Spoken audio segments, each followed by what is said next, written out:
This is Inside Mside, your favorite podcast for all things Morningside.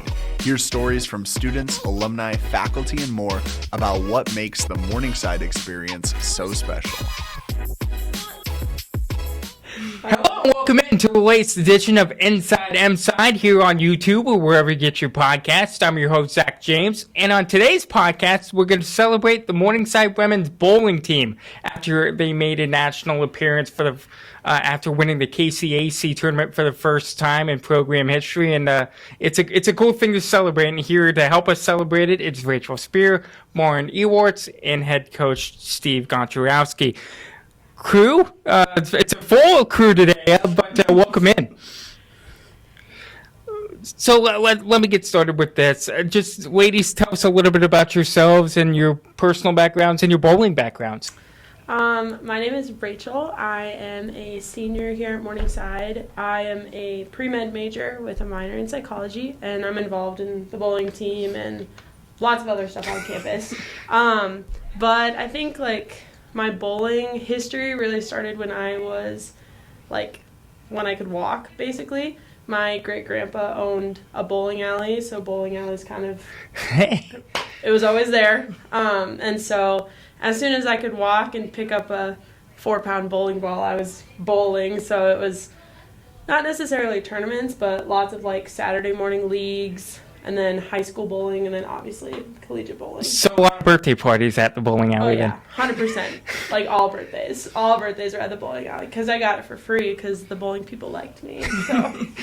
So I'm Maren. I am also a senior here at Morningside. I will be graduating in May with a degree in mass communication. I have been bowling since, I want to say, kindergarten. So also very much a lot of bowling alley birthday parties came along with that. I did the middle school bowling club or whatever, and then I had the high school bowling as well, and then obviously collegiate as well. Ladies, what does winning the KCAC, what was that like? What did that mean for the program, and especially doing it on your home lanes? I think just thinking about it, obviously it gives me the chills, and it's, of course, as a student athlete, you want to win and you want to win all of the tournaments possible, but sometimes that just doesn't happen. And our performance at our very first home tournament didn't go as expected, and so the fact that we were able to bring it back at the next home tournament and really show everybody hey, Morningside is on the map. We're here and we're here to win. That was an experience unmatched, and I'm going to cherish it forever.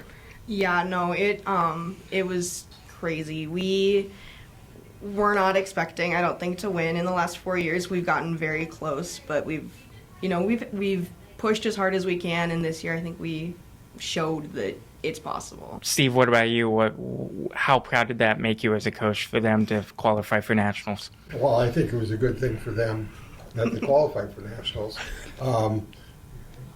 Bowling-wise, as a coach, you try to explain to the kids on how to do something rather than you do this and you do that. So by them figuring out the lanes and the conditions and bowling well, it kind of makes you think what you're doing is the right thing to do for them.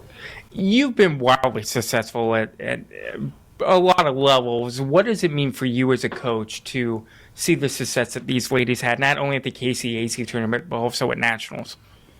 It's a great thing. It's a great thing to happen. Bowling is one of the few sports that you actually lose more than you win when you go out and about. And if you can win just a few times and win at the right time, it's outstanding. I mean, it's a monumental feat that these gals, competed well at nationals, won the KCAC tournament. It's one of those things where, there's 200 other schools sitting at home not bowling 2 weeks after the season, into the postseason. And it's quite a feat. Maren, what turned the season around? I think just the team kind of getting to know each other and how we were able to bond. I think at the beginning of the season, it's always kind of got that weird time where it's like, oh, I know you, but I don't really know you. And then I think as the year goes on, we kind of get to know each other and kind of know each other's strengths and weaknesses and like our equipment too. I think that's huge. So, yeah. Rach, you talked about at Winter Sports Media Day about kind of being the team mom, kind of being the leader, both mentally, physically, emotionally.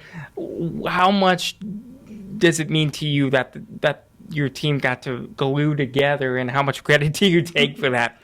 I'm not gonna take too much credit because bowling is a team sport. There's no I in team for any sport, but especially bowling. We bowl as 5 individual women bowling for Morningside. We're not bowling for ourselves, we're bowling for the school that's on our back.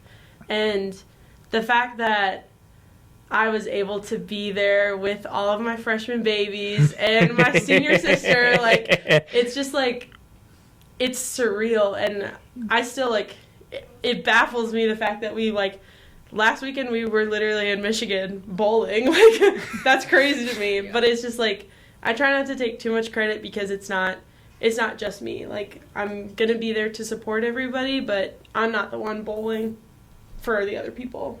So y'all went to nationals, and you were the 12 seed, and then you upset the number 5 seed right away. Walk me through that match, and what was that like? Oh, boy. I don't think it was an upset. No. I think throughout the year, we had beaten Milligan earlier in Las Vegas. Mm-hmm. So being the 12th seed was just a matter of qualifying and how well you bowled and figured out the lanes and that type of stuff. I think our girls could have probably even won the tournament with a few big shots. I don't think you can really consider bowling an upset because it all depends on who throws the ball well the best day, who's supporting each other the best on that day. There's so many tangibles that get involved in there. It's just when 1 or 2 teams put all the pieces to the puzzle together, they're going to score well, they're going to bowl well, and you know, we bowled a good set against Milligan. We bowled a good set losing to SCAD. I mean, we bowled well. You know, and it's not, you know, some of the comments you hear in the background, well, if that person would have picked up a spare, you'd won the match, or they lost the match for you. That doesn't work that way because you're bowling 70 frames in a match. So it's whatever team puts it together, and our girls put it together pretty well for nationals. They, you know, the first set against Milligan, they bowled well. They bowled well against William Penn. You know, we lost the game to William Penn 223 to 220. Well, that's close. I mean, if you shoot 220 every game, you'd be on the top of the podium. You know, and then we turned around and beat Culver Stockton and bowled well, and we bowled well against SCAD. The girls had a good tournament, and I think what happened in that national tournament was that they gained a lot of respect in the country of bowling. 100%. 100%.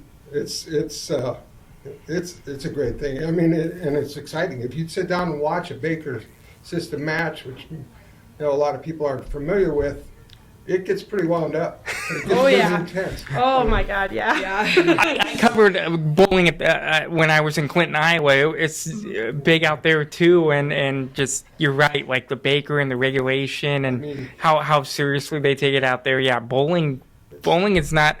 Bowling's a cool sport.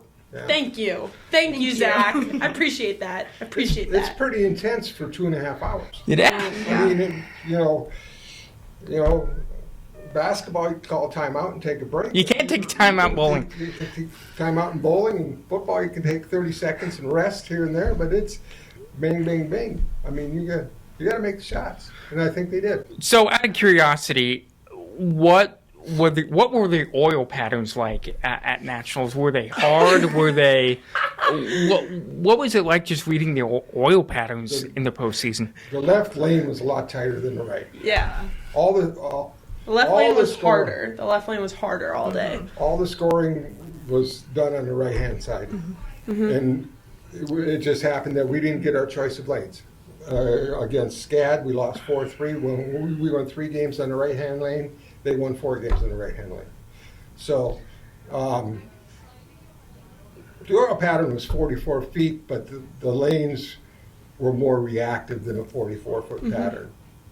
Yeah. So, For like non-bowlers. I was going to say, girls, could you explain what that means, please? Okay, so for like non-bowlers, the whole entire lane, you have 61 feet from the foul line to the back of the deck, which is like the end of the pins. You have 60 feet from the foul line to the head pin, which is pin number one. Pin one number in the front. So what he's saying, like 44 feet, that means from the, like, of the 60 feet, 44 of it is covered in oil. And of course, like at different points in the lane, there's going to be like heavier oil, lighter oil, kind of like a middle range oil. But 44 feet for us generally means that like the ball is not going to hook. Generally, like the ball doesn't hook. But like when we were bowling by like the last game, I was standing like not even close to where I normally stand because the lanes had just gotten so hard so fast and you had to catch the transition. If you didn't, like, you were the teams to go home, unfortunately. Thank God that we weren't, but like the lanes did get really, really hard really, really fast. But we have a really good group of girls who don't throw the ball the same, which can be both beneficial and detrimental, but it does help that not all of us throw the exact same, so we're all able to kind of play different areas of the lane. Yeah. It also helps too that we're not all in each other's like line either. So like I'm the only lefty on the team, so I had to deal with a completely different transition thing than the other girls did, which was nice in terms of I didn't have to move as fast, but also I didn't have that other like another woman on the team to be able to be like, yeah, I did the same thing and that same thing happened. So you personally didn't have to transition as quickly with you being the only lefty. Yeah, it was interesting. I rarely have to deal with other lefties kind of messing up where I'm shooting at, but I think at nationals there were more than we're used to, so that was interesting. For all three of you, give me your favorite memory from nationals. I think my favorite memory was seeing how confident my freshman girls were because, like, at the beginning of the year, they wouldn't even walk up there without, like, shaking. But, like, some of them, like, they would throw a strike and they would come back and they'd be like, yeah! So it was just, like, that is so exciting to me for, like, as a senior to see that. That's amazing. Yeah, my favorite memory from nationals was probably our last game. Being against SCAD and genuinely being a part of that like super intense game when we went to 7 with SCAD was crazy. And then we wore them out so much that they did not do great their next set. And I think looking back at it, our last game is probably what I will never forget from it. wow. I guess the coming together of the team at the national level means a lot. It's probably a pretty good experience. And ladies, to both of your points, what can last weekend do for the program going forward, especially for the younger ones coming back? I think, as Coach G said, like, we were put on the map at nationals. We kicked the number 5 into the losers bracket. We scared the heebie-jeebies out of SCAD, which is the number 1 ranked team in the NAIA. So they were expecting to go against us and beat us in 4, and that didn't happen. And so I think that for the program itself, 1, it puts us on the map. 2, it gives the freshmen this year something to look back on and say, how can I grow from that moment? We're already there, but let's grow more. Let's go even farther. And I think for the people coming in, they're seeing us at nationals. They're seeing us compete. They're seeing us knock down the number 5. They're seeing us compete, like kick out the number 11. They're seeing us compete against the number 1 and like almost beating them. That just makes them want to come to Morningside even more. Ladies, you want to shout out the rest of your teammates before we get out of here? Yeah. So a huge shout out to all of the varsity members: Emily Cruz, Alexa Monhoffen, Tori Elwick, Libby Keith. I think that's 4. That's us would be 6. We love you guys. We're so proud of you, how you guys did at Nationals. We can't wait to watch you next season. All right, very good. Well, the three of you, thank you so much for joining me here on Inside Mside, and congratulations on a well-done season. Thanks, Zach. Thank you. That'll do it for this edition of Inside Mside. Make sure to check out morningside.edu for more information about this wonderful university, and to check out our social media pages as well to keep up on all the current happenings here at Morningside University. For myself and the rest of the University Engagement staff, Zach James saying thank you so much for listening to this edition of the Inside Mside podcast. We'll see you next time.